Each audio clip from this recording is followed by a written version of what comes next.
High বন্ধুরা, আপনারা সবাই কেমন আছেন? আশা করি ভালো আছেন। আমিও ভালো আছি। তো কালকে 14 এপ্রিল পয়লা বৈশাখ। তো আপনাদেরকে অগ্রিম নববর্ষের শুভেচ্ছা জানাচ্ছি। তো কালকে সকালে পান্তা ভাত খেতে হয় কাঁচামরিচ পেঁয়াজ দিয়ে, সেটা সবাই জানেন।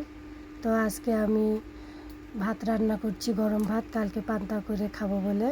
তো সেই রান্নাটা আপনাদেরকে দেখাচ্ছি। তো বন্ধুরা, এই যে দেখুন, আমি গরম ভাত রান্না করেছি বেশি করে, কালকে পান্তা ভাত কাঁচামরিচ পেঁয়াজ দিয়ে খাবো বলে। তো ভাত হয়ে গেছে, আমি নামিয়ে নেব।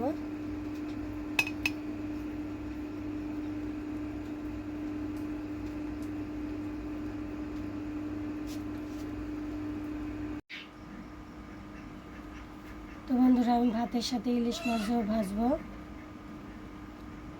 তো ইলিশ মাছ হলুদ লবণ মাখিয়ে রেখেছি। এই মাছগুলো আমি লাল লাল করে ভেজে নেব।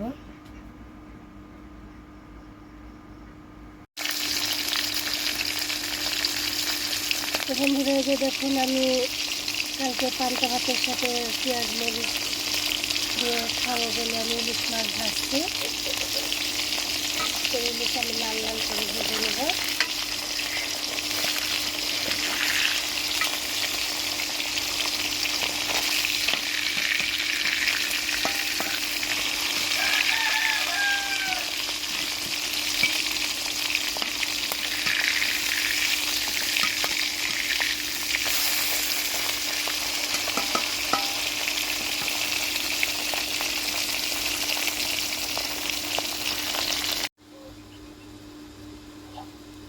তো বন্ধুরা দেখুন, আমার সবটুকু মাছ ভাজা হয়ে গেছে।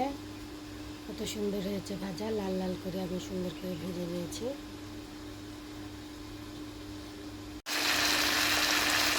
তো দেখুন বন্ধুরা, এগুলো পান্তা ভাতের সাথে খাবো আমি। আলু কাঁচামরিচ পেঁয়াজ দিয়ে লাল লাল করে ভেজে আমি ভাতটা করে নেবো পান্তা ভাতের সাথে খাওয়ার জন্য। এগুলো আমি কালকে পান্তা ভাতের সাথে খাবো।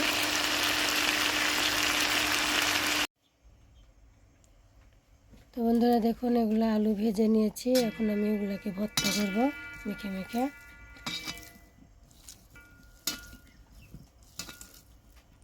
যেখানে সরিষার তেল অল্প একটু দিয়ে দেব।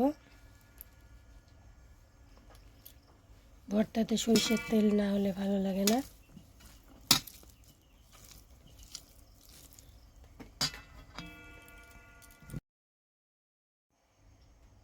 তো বন্ধুরা, ভর্তা করা হয়ে গেছে।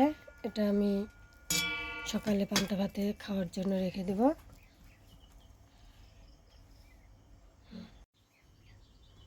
তো এই মাছ ভাজাগুলো আমি সকালের জন্য রেখে দিলাম পান্তা ভাতের সাথে খাওয়ার জন্য।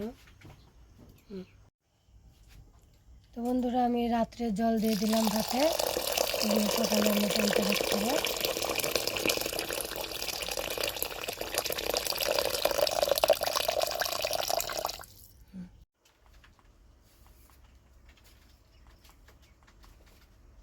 তো সবাই ভালো থাকবেন। Bye bye.